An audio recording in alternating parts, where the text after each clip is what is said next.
दोस्तों, आज मैं आपको एक ऐसी मजबूर मांग की कहानी सुनाने जा रहे हैं जिसके घर में फाखर थे। रमजान का महीना था, लेकिन उसके घर का चूल्हा कई दिनों से ठंडा पड़ा था। बच्चे भूख से बिलख रहे थे और माँ के पास कोई रास्ता नहीं बचा था। आखिरकार वह हिम्मत करके बाजार गई, इस उम्मीद में कि शायद कोई उसकी मदद कर दे। वह एक दुकान पर पहुंची और दुकानदार से गुजारिश की कि उसे कुछ राशन उधार दे दे। मगर यह दुनिया बेरहम है, यहाँ कोई बिना कीमत के कुछ नहीं देता। दुकानदार ने राशन देने के बदले ऐसी शर्त रख दी कि औरत के पांव तले जमीन खिसक गई। वो एक माँ थी जो सिर्फ अपने बच्चों की भूख मिटाने आई थी, लेकिन यहाँ उसकी इज्जत का सौदा होने वाला था। अब वह क्या करे? भूख से बिलखते बच्चों के लिए अपनी इज्जत कुर्बान कर दे या खाली हाथ घर वापस लौट जाए? क्या कोई उसकी मदद करेगा या तकदीर ने वाकई उसके लिए सारे रास्ते बंद कर दिए हैं? यह सब कुछ आपको आज की इस कहानी में पता चलेगा। एक ऐसी कहानी जो आपके दिल को झंझोट कर रख देगी। गली के कोने में एक छोटा सा किराए का मकान था, जहां नायला नाम की औरत अपनी दो बेटियों के साथ रहती थी। नायला का शौहर कुछ साल पहले एक हादसे में इंतकाल कर गया था और तब से वह अकेले ही अपनी बेटियों की परवरिश कर रही थी। वह पेशे से दर्जन थी, मगर मोहल्ले में ज्यादातर लोग उससे सिलाई करवाने के बजाय बाजार से तैयार कपड़े खरीदना पसंद करते थे। पहले कुछ औरतें उसके पास सिलाई करवाने आती थीं, लेकिन अब कई दिन हो चुके थे कि उसके पास कोई काम नहीं आया था। घर में फकों की नौबत आ चुकी थी। नायला ने कई बार लोगों से मदद मांगने का सोचा, मगर उसकी इज्जत नफ्स उसे ऐसा करने से रोक देती थी। उसने कई घरों में जाकर सिलाई का काम मांगा, मगर हर जगह से मायूसी ही मिली। बाजार में दर्जियों की भरमार थी और नई मशीनों के आगे उसका हाथ का हुनर फीका पड़ चुका था। उस दिन दोपहर को नायला की छोटी बेटी आयशा जिद करने लगी, अम्मी बहुत भूख लगी है, कुछ खाने को देना। नायला ने प्यार से उसे गले लगाया और बहाने बनाने लगी, बेटा, आज तुम्हारी अम्मी ने रोजा रखा है, चलो हम भी थोड़ी देर बाद खाएंगे। मगर उसकी बेटियों की भूख और उनकी मासूम बेबसी ने उसे अंदर से तोड़कर रख दिया। नायला ने फैसला किया कि वह उधार पर राशन ले आएगी। पहले भी कई बार उसने उधार पर कुछ सामान लिया था, और जैसे ही पैसे आते, दुकानदार को उकाब इस बार वह बहुत परेशान थी, क्योंकि पिछले 3 महीने से कोई आमदनी नहीं हुई थी और उसे नहीं पता था कि वह कर्ज कैसे चुकाएगी। उसने अपने दुपट्टे का किनारा मजबूती से थामा और अपने घर से बाहर निकली। बाजार की तरफ जाते हुए उसके दिमाग में अजीब अजीब ख्याल आ रहे थे। उसने अपने पड़ोसियों से मदद मांगने का सोचा, मगर फिर यह सोचकर पीछे हट गई कि हर कोई पहले ही अपनी परेशानियों में उलझा हुआ है। चलते चलते वह एक दुकान के सामने जा पहुंची, जहां एक जाना पहचाना दुकानदार बैठा था।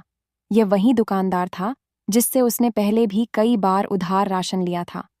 नायला ने हिम्मत जुटाई और धीरे धीरे कदम बढ़ाते हुए दुकान की तरफ बढ़ी।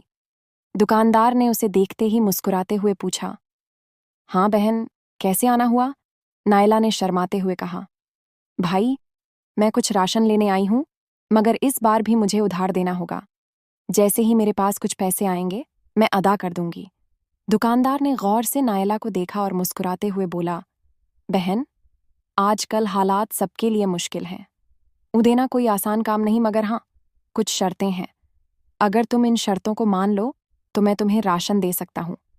नायला के दिल में उम्मीद जगी, मगर उसका चेहरा एकदम फीका पड़ गया। जब दुकानदार ने आगे कहा, यह शर्तें आम नहीं हैं, बल्कि थोड़ी खास हैं।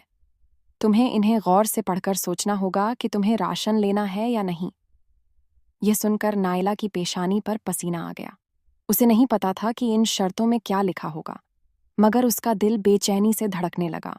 जैसे ही वह दुकान के अंदर दाखिल हुई, उसने देखा कि एक तरफ कुछ औरतें बैठी थीं, जो शायद अपनी बारी का इंतजार कर रही थीं।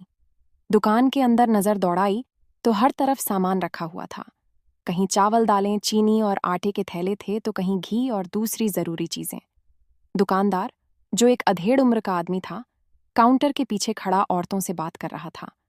नायला ने हिचकिचा हुए दुकानदार के करीब जाकर कहा, भाई, मुझे कुछ राशन चाहिए, लेकिन मेरे पास अभी पैसे नहीं हैं। क्या मैं किस्तों पर ले सकती हूँ? दुकानदार ने एक लम्हे के लिए उसे सर से पांव तक देखा, फिर हल्की मुस्कान के साथ जवाब दिया, बहन, हमारे यहाँ किस्तों पर राशन मिल सकता है, लेकिन हमारी कुछ शर्तें हैं। क्या तुम पढ़ना लिखना जानती हो? नायला ने सिर हिलाया। हाँ, थोड़ा बहुत पढ़ सकती हूँ। यह सुनकर दुकानदार ने काउंटर के नीचे से एक बंद लिफाफा निकाला और नायला के सामने रख दिया। इसमें हमारी तमाम शर्तें लिखी हुई हैं। तुम आराम से पढ़ लो। अगर यह शर्तें मंजूर हैं तो हम तुम्हें राशन दे देंगे, अगर नहीं तो बिना कोई बहस किए यहां से चली जाना। नायला ने लिफाफा थाम लिया और कांपते हाथों से उसे खोला। जैसे ही उसने पहली शर्त पढ़ी, उसकी आंखें हैरानी से फैल गईं और चेहरा जर्द पड़ गया। पहली शर्त, जो भी औरत किस्तों पर राशन लेगी उसे सबसे पहले अपनी पहचान के तौर पर एक निजी वीडियो रिकॉर्ड करवानी होगी, जिसमें उसका चेहरा और पूरा जिस्म साफ नजर आए। ये वीडियो तब तक हमारे पास सुरक्षित रहेगा जब तक कि तुम पूरी किस्त अदा नहीं कर देती। अगर तुम पैसे देने में नाकाम रही तो ये वीडियो एक हंस वेबसाइट पर अपलोड कर दिया जाएगा, जहां से जो भी कमाई होगी वह तुम्हारे कर्ज में जोड़ दी जाएगी। यह हमारी दुकान का पहला कायदा है। ये पढ़कर नायला के हाथ कांपने लगे। उसका दिल किसी अनजाने खौफ से तेजी से धड़कने लगा। उसने आगे पढ़ना शुरू किया। दूसरी शर्त, अगर तुम पहली शर्त मंजूर नहीं करती तो दूसरा तरीका यह है कि तुम्हें दुकान के मालिक से खास ताल्लुकात बनाने होंगे। जब भी हम बुलाएंगे तुम्हें तुरंत आना होगा और यह सिलसिला तब तक चलेगा जब तक तुम्हारा कर्ज पूरा ना हो जाए। और अगर बीच में तुमने आना बंद कर दिया तो पहली शर्त में दर्ज वीडियो को इस्तेमाल किया जा सकता है या तुम्हारे खिलाफ झूठा मुकदमा दर्ज करवाकर तुम्हें कानूनी झंझट में फंसाया जा सकता है। इसलिए बेहतर यही होगा कि जब तक कर्ज अदा ना हो तुम हर बार बुलाने पर हाजिर रहो। ये पढ़कर नायला के रोंगटे खड़े हो गए। उसके दिमाग में जैसे शोर मच गया हो, आंखों के सामने अंधेरा छाने लगा। उसने आखिरी शर्त की तरफ देखा। तीसरी शर्त, अगर आप यह दोनों शर्तें नहीं मानती तो फिर हमें आपका घर गारंटी के तौर पर देना होगा। अगर मकान आपके नाम पर है तो हमें पूरा हक होगा कि अगर आप किस्त वक्त पर अदा नहीं कर सके तो हम मकान को अपने नाम करवाकर बेच दें और अपनी रकम वसूल कर लें। यह जमानती दस्तावेज कानूनी तौर पर पक्के होंगे और बाद में आपके इनकार के बावजूद हम इसे बेच सकते हैं। यह किराया द सिर्फ आपके लिए नहीं बल्कि हर उस औरत के लिए है जो किस्तों पर राशन लेना चाहती है। नायला ने कांपते हाथों से लिफाफा बंद किया और बिना कुछ कहे दुकानदार के काउंटर पर रख दिया। उसके कदम कांप रहे थे, आंखों में आंसू थे, मगर दिल में एक बात साफ थी, वह पहली और दूसरी शर्त कभी मंजूर नहीं करेगी। क्या हुआ बहन? दुकानदार ने जहरीली मुस्कान के साथ पूछा। शर्तें मंजूर नहीं आई, नायला ने सख्त लहजे में कहा। नहीं, मैं यह शर्तें कबूल नहीं कर सकती। मुझे अपना राशन नहीं चाहिए। यह कहकर वह तेजी से दुकान से बाहर निकल गई। दिल भारी था, आंखों में आंसू थे, कदम लड़खड़ा रहे थे। जिस दुकान से वह उम्मीद लेकर आई थी वहां से खौफ, बेइज्जती और शर्मिंदगी की लेकर लौट रही थी। जैसे ही वह दुकान से बाहर निकली, उसकी नजर सामने एक और दुकान पर पड़ी, जहां एक शरीफ और नेक दिल दुकानदार खड़ा था। उसने सब कुछ देख लिया था और उस मक्कार दुकानदार की असलियत से वाकिफ था। उसकी आंखों में हमदर्दी थी।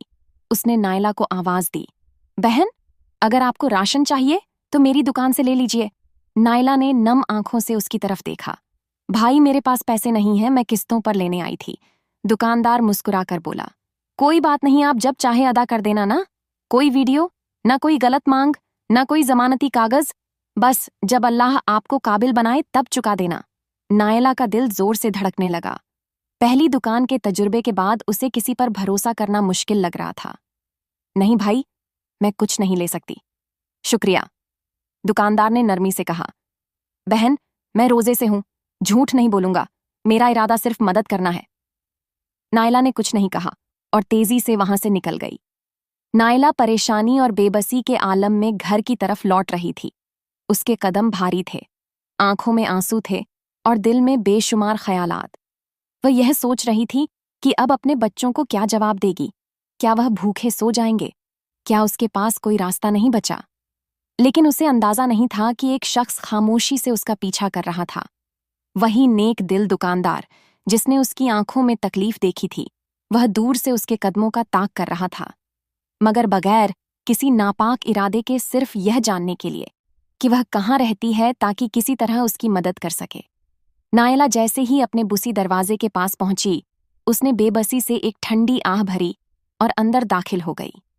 दूसरी तरफ वो नेक दिल दुकानदार जिसने उसकी हालत देख ली थी, दूर खड़ा सोच में गर्क था। उसने यह फैसला कर लिया था कि वह नायला की मदद करेगा, मगर इस तरह कि उसकी इज्जत या नफ्स भी कायम रहे और उसे किसी के सामने हाथ फैलाने की नौबत ना आए। रात के वक्त जब सारी गली अंधेरे में डूब चुकी थी, वह शरीफ दुकानदार खामोशी से नायला के घर के करीब पहुंचा। उसके हाथ में एक बड़ा थैला था, जिसमें आटा, दाल, चावल, घी, चीनी, बच्चों के लिए कुछ बिस्किट और चॉकलेट्स और नायला के लिए कुछ जोड़े कपड़े रखे थे। उसके साथ ही एक लिफाफा भी था जिसमें काफी रकम मौजूद थी। उसने आसपास नजर दौड़ाई, यह देखने के लिए कि कहीं कोई देख तो नहीं रहा। फिर आहिस्ता से वह थैला दरवाजे के पास रखा और लिफाफे को दरवाजे के नीचे सरका दिया। इसके बाद वह बिना किसी निशान के, बिना किसी उम्मीद के खामोशी से वापस चला गया। सुबह जब नायला की आंख खुली तो वह हमेशा की तरह फज्र की नमाज के बाद घर के कामों में लग गई। मगर जैसे ही उसकी नजर दरवाजे के पास पड़ी, उसके कदम वहीं ठहर गए। उसने हैरानी से एक बड़ा थैला देखा, फिर जल्दी से दरवाजे के पास गई और लिफाफा उठाया। उसके हाथ कांपने लगे, दिल तेजी से धड़कने लगा। उसने जैसे ही लिफाफा खोला, अंदर मौजूद रकम देखकर उसकी आंखों से आंसू बहने लगे। नायला ने कांपती हुई आवाज में कहा, या अल्लाह, यह सब कैसे हुआ? कौन था जिसने मेरी इतनी मदद की? किसने मेरे बच्चों की भूख मिटाने का सामान भेजा? उसकी आंखों में शुक्र के आंसू थे। वह फौरन जाए नमाज पर जा बैठी, हाथ दुआ के लिए उठाए और झाड़ू का तार रोने लगी। या अल्लाह, तूने मेरी सुन ली। मैंने किसी से नहीं मांगा, बस तुझसे फरियाद की और तूने मेरे लिए मदद का दरवाजा खोल दिया। मैं नहीं जानती कौन था, लेकिन तू जानता है। या अल्लाह, उस शख्स को अपनी रहमतों से नवाज दे, उसके रिज़्क में बरकत दे, उसके लिए दुनिया और आखिरत में आसानी पैदा कर दे। जब नायला ने अपने बच्चों को जगाया और उन्हें नया राशन और खाने पीने का सामान दिखाया, तो वह खुशी से झूम उठे। उनके चेहरों पर मुस्कान देखकर नायला को यूं लगा जैसे उसकी तमाम तकलीफें खत्म हो गई हों। उसे यकीन था कि किसी नेक दिल इंसान ने बिना किसी लालच के उसकी मदद की है। उस दिन नायला को पक्का यकीन हो गया कि जब अल्लाह पर भरोसा हो तो वह कभी अपने बंधे को बेसहारा नहीं छोड़ता। नायला की उम्मीद टूटने ही वाली थी, मगर अल्लाह ने एक दरवाज़ा बंद होने के बाद दूसरा खोल दिया था।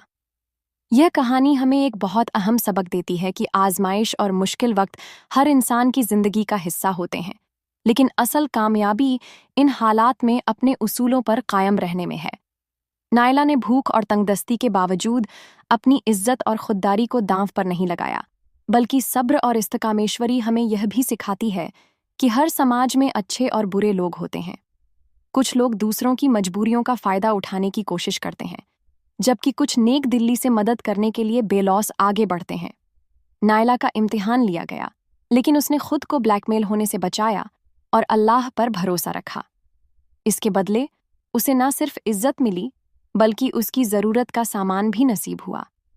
हमें इस कहानी से यह सीखना चाहिए कि कभी भी अपनी मजबूरियों की वजह से किसी गलत रास्ते का चुनाव ना करें, क्योंकि अल्लाह ताला हर हाल में अपने बंदों के लिए दरवाजे खोलता है।